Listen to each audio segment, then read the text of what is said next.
Hello guys, so let's talk about the growth hormone.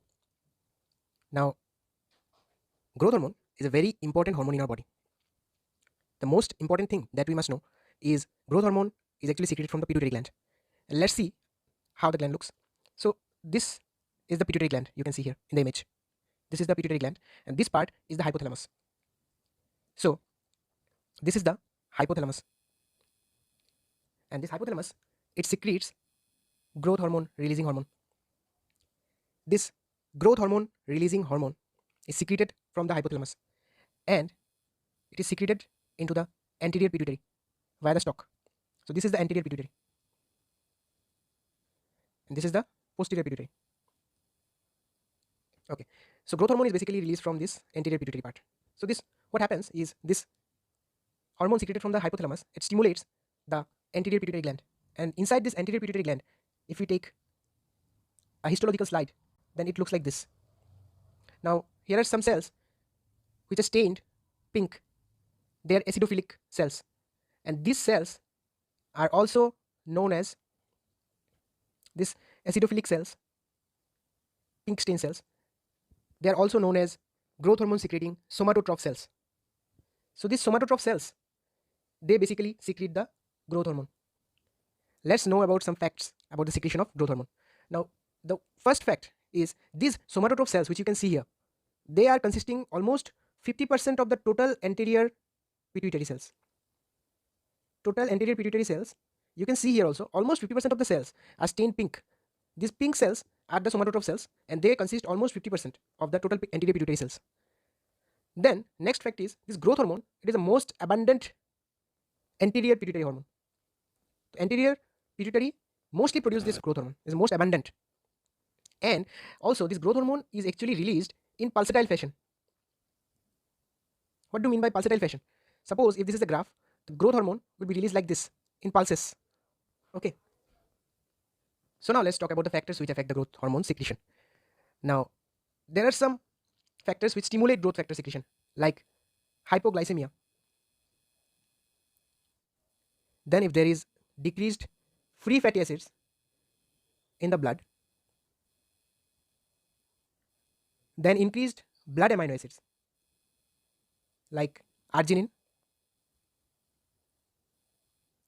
Then other conditions like, which can cause hypoglycemia, like stress, fasting, and exercise. And NREM stage 2 and 4, deep sleep, non-REM sleep, stage 2 and stage 4, it can also stimulate growth hormone secretion. Then glucagon,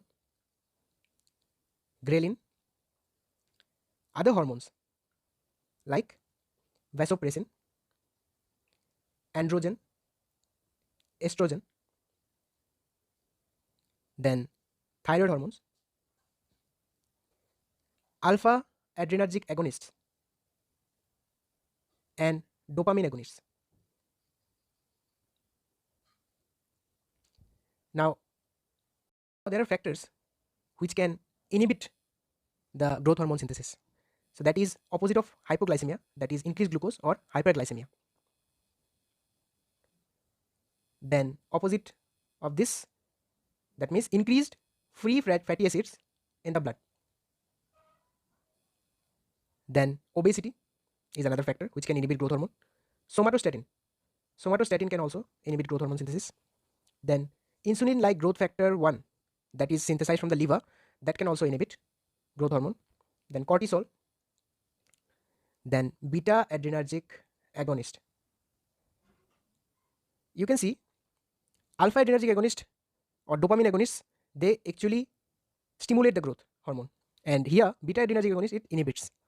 Then REM sleep, it can also inhibit growth hormone synthesis, whereas non-REM sleep, stage 2 and stage 4, which is a part of deep sleep, they actually stimulate the growth hormone synthesis.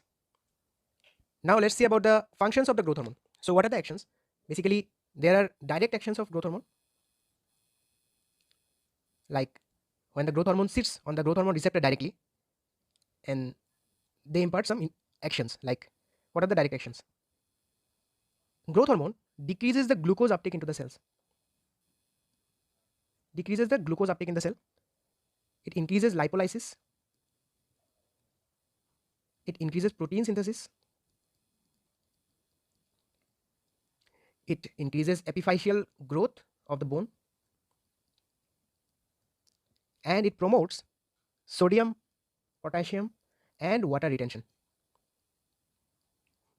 It also elevates the serum inorganic phosphate levels. So these are the direct actions of growth hormone. So all these actions you can see actually promotes growth. Glucose uptake, lipolysis, protein synthesis, these process actually are helpful in growth of the individual.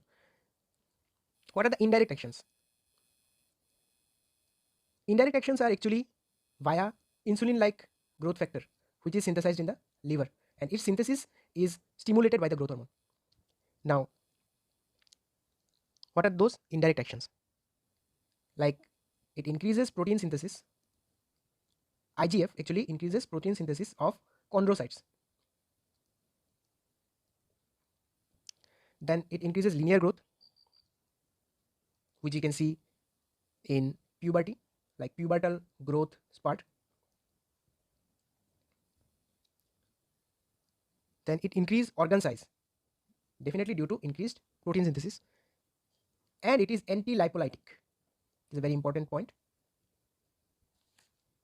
Okay, so basically direct action of growth hormone causes lipolysis, but insulin like growth factor, which is stimulated by the growth hormone, it causes anti-lipolysis. So here is a chart showing growth hormone physiology. So you can see this part is the hypothalamus. It secretes growth hormone releasing hormone, GHRH, and which acts in the anterior pituitary where these somatotroph cells are there. They secrete the growth hormone, and this growth hormone, it travels to the target tissues throughout the body. What are the effects of growth hormone? Diabetogenic effect. It increases glycogen breakage, increases the blood glucose level. It increases the cell growth by protein synthesis and lipolysis, and there are some glucose sparing effect like lipolysis, which decreases the glucose uptake, and it stimulates the insulin like growth factor 1 synthesis from the liver, and when it is released it causes bone length increase due to the linear growth, and it also increases the cell growth and proliferation due to increased protein synthesis and all. So this is all about the growth hormone. Thank you for watching.